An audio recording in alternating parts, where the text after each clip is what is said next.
ابھی ایک صاحب کا واقعہ میرے سامنے آیا، مسلمان تھے، ساری زندگی ایک اشکال کا جواب نہ ملنے کی وجہ سے گمراہی میں گزری۔ انہوں نے اپنا واقعہ بیان کیا ہے کہ میں کہیں بہت پہلے کی بات ہے، کہیں کسی غیر مسلم نے مجھ پر اعتراض کیا کہ تم مسلمانوں کے جو پیغمبر ہیں معاذ اللہ نقل کفر نباشت، وہ تو معاذ اللہ عیاش تھے، انہوں نے تو 9 شادیاں کی ہیں بھائی، یہ کیسے پیغمبر ہیں، یہ کیسے آخرت کے خوف رکھنے والے؟ کہہ رہے ہیں یہ اشکال میرے دل میں، اس اشکال نے ایسے وسوسے پیدا کیے کہ میں اسلام سے دور ہو گیا۔ حالانکہ ان کو چاہیے تھا کسی عالم کے پاس جا کے اپنے اس اشکال کو حل کر لیتے۔ انہوں نے کہا یار یہ تو بڑا اشکال ہے، 9 بیویاں رکھی ہوئی ہیں ایک ٹائم پہ، اور امت کو 4 سے زیادہ پر کیا لگائی ہوئی ہے؟ پابندی۔ اور پھر 9 سال کی عمر کی لڑکی سے بھی شادی کی، حضرت عائشہ سے۔ تو کہتے ہیں میرے دماغ میں اتنے وسوسے آئے نا کہ میری زندگی کس میں گزری؟ عیاشیوں میں، ساری جوانی عیاشیوں میں برباد کر دی، جو اصل عمر ہوتی ہے انسان کی بننے کی۔ لیکن اللہ کا فضل ہوا، کہتے ہیں میں نے کسی عالم کا کہیں بیان سنا، اس بیان میں وہ تذکرہ کر رہے تھے، انہوں نے مجھے اس کی پوری حکمت بتائی، تو میرا دماغ صاف ہو گیا کہ یار میں خامخواہ میں گمراہی میں پڑا رہا ہوں۔ میں بھی ایک دفعہ ایئرپورٹ پہ تھا نا، ایک خاتون بڑی لبرل قسم کی، وہ آئیں اور مجھے کہنے لگی کہ آپ مفتی طارق مسعود صاحب ہیں؟ میں نے کہا جی۔ ایک سوال پوچھنا ہے، آپ ناراض تو نہیں ہوں گے؟ پوچھ لیں، میرے گھر والے بھی ساتھ تھے۔ میں نے کہا پوچھ لیں۔ تو میں نے کہا، کہتی ہیں کہ میں نے تجربہ یہ ہے کہ جب مولانا ٹائپ کے لوگوں سے اس طرح کا سوال پوچھو تو وہ غصہ کرتے ہیں۔ وہ کیا کرتے ہیں؟ غصہ، اور گستاخی کا فوراً فتویٰ لگا دیتے ہیں کہ آپ تو نبی کے گستاخ ہو۔ میں نے کہا آپ بالکل آزاد ہو کے سوال پوچھیں، میں آپ پہ گستاخی کا فتویٰ نہیں لگاؤں گا۔ العیس سوال، حدیث میں آتا ہے کہ جو محتاج ہے نا اس کا تو علاج ہی سوال میں، اگر اس پہ سوال پہ پابندی لگا دو گے وہ بیچارہ کیسے، وہ گستاخی کے چکر میں ہی لگا رہے گا۔ اگر ٹھیک ہے سوال مہذب انداز میں ہونا چاہیے، الفاظ شائستہ ہونے چاہیے۔ تو ان محترمہ نے سوال یہی کیا جو ان صاحب نے کیا تھا کہ نبی صلی اللہ علیہ وسلم نے 9 بیویاں کیوں رکھیں، اور اتنی کم عمر لڑکی سے آپ نے نکاح کیوں کیا؟ یعنی یہ سوال میرے دماغ میں پک کے نا مجھے اسلام سے سوال نے دور کر دیا۔ میں نے ان سے کہا مجھے ایک بات بتائیں، اگر نبی صلی اللہ علیہ وسلم نے یہ کام معاذ اللہ عیاشی کے لیے کیا ہوتا تو عیاشی کی عمر 50 سال ہوتی ہے یا 25 سال؟ بولو نا، عیاشی کی عمر 50 سال ہوتی ہے یا 25 سال میں زیادہ عیاشی ہوتی ہے؟ 25 سال میں ہوتی ہے نا۔ 25 سال میں آپ صلی اللہ علیہ وسلم 40 سال کی عورت سے شادی کر رہے ہیں جو 2 دفعہ بیوہ ہو چکی تھی۔ نہیں آ رہی بات میرا خیال۔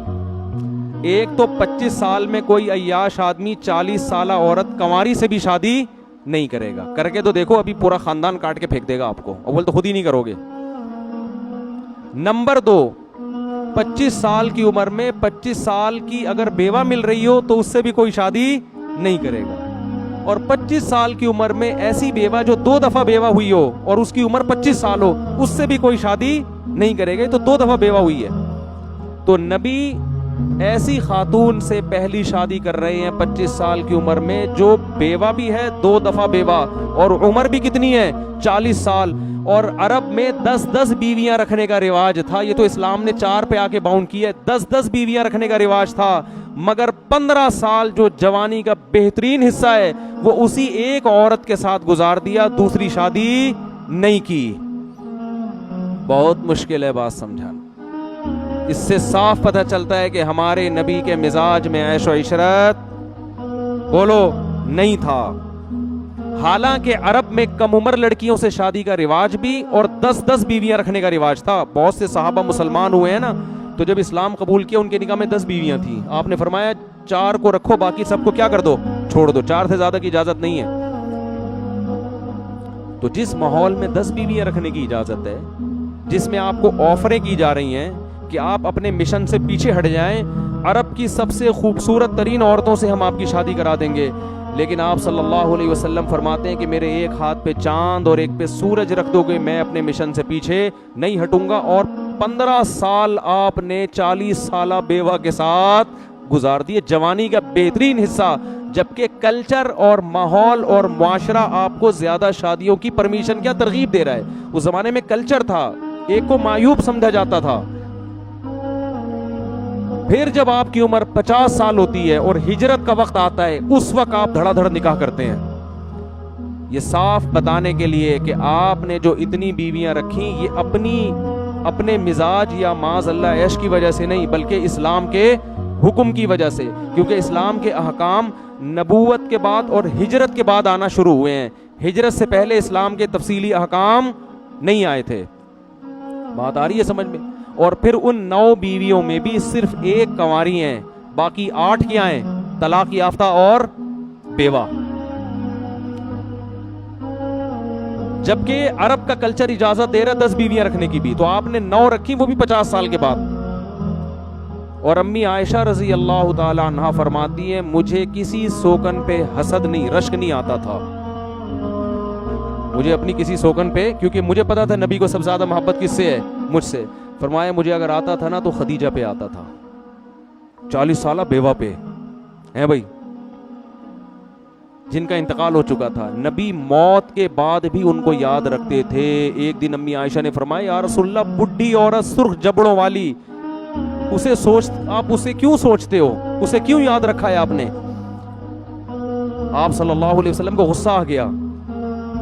تو جو عیش پرست ہوتا ہے وہ اپنی بوڑھی بیوی کو یاد رکھتا ہے؟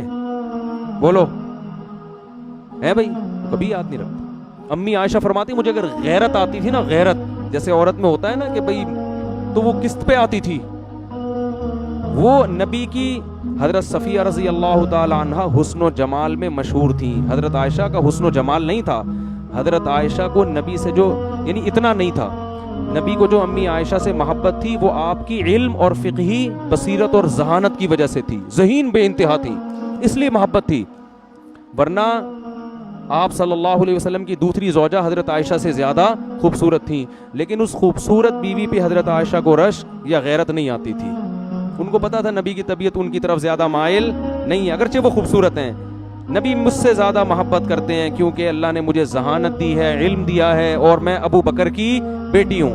لیکن امی عائشہ فرماتی ہیں مجھے اگر غیرت کسی زوجہ پہ آتی تھی, یعنی غیرت کا مطلب جیسے سوکن میں ہوتا ہے نا کہ کاش وہ زوجہ آپ کی زندگی میں نہ آتی, وہ کس پہ؟ خدیجہ پہ.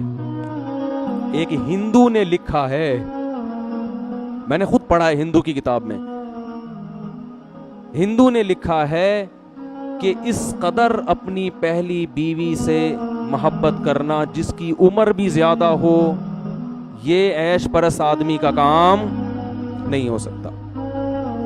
اور امی عائشہ نے جب فرمایا نا کہ آپ ان سے اتنی محبت کیوں کرتے ہیں, فرمایا اے عائشہ اس نے مجھے اس وقت سہارا دیا جب میری قوم نے مجھے دھتکار دیا تھا. تو آپ ان کی کوالٹیز دیکھ رہے ہیں, صفات دیکھ رہے ہیں. عیش پرست آدمی صرف شکل دیکھتا ہے, اوصاف نہیں دیکھتا. تو ہندو نے لکھا ہے کہ نبی نے جو بڑی عمر میں جا کے اتنی شادیاں کی ہیں, ہندو اس کا اعتراف کرتا ہے کہ اس سے صاف پتہ چلتا ہے اس عمل کا مقصد اپنی قوم کے مردوں کو کثرت نکاح کی ترغیب دینا تاکہ وہ بھی معاشرے کی بے سہارا عورتوں کو سہارا دیں. آئی بات سمجھ میں کہ نہیں آئی؟ تو خیر, اور رہا یہ مسئلہ کہ امت کو تو 4 اور خود زیادہ, تو دیکھو اگر آپ صلی اللہ علیہ وسلم معاذ اللہ نقل کفر نباشت آپ کی طبیعت میں عیش ہوتا تو عیش پرست آدمی خود بھی عیاشی کرتا ہے, دوسروں کو بھی عیاشی کی اجازت بولو دیتا ہے. وہ دوسروں کے لیے سخت قانون تھوڑی بنائے گا, وہ کہے گا بھائی جب میں 9 رکھ رہا ہوں تم 10 رکھو, کیونکہ اس پہ تو انگلی بھی اٹھے گی نا کہ آپ ہمارے لیے کیوں کر رہے ہیں کم. تو اس سے پتہ چلتا ہے کہ نبی صلی اللہ علیہ وسلم کو اللہ نے جو اجازت دی تھی ایک سے زیادہ عورتیں رکھنے کی, اس میں حکمتیں اور مصلحتیں تھیں, اور امت پر 4 سے زیادہ کی پابندی اس لیے لگائی کہ قیامت تک اب ایک قانون بنایا جا رہا ہے. اس قانون میں اگر آپ کو 4 سے زیادہ کی اجازت دے دی تو مالدار لوگ 15 20 رکھ لیں گے, غریبوں کے حصے میں ایک بھی.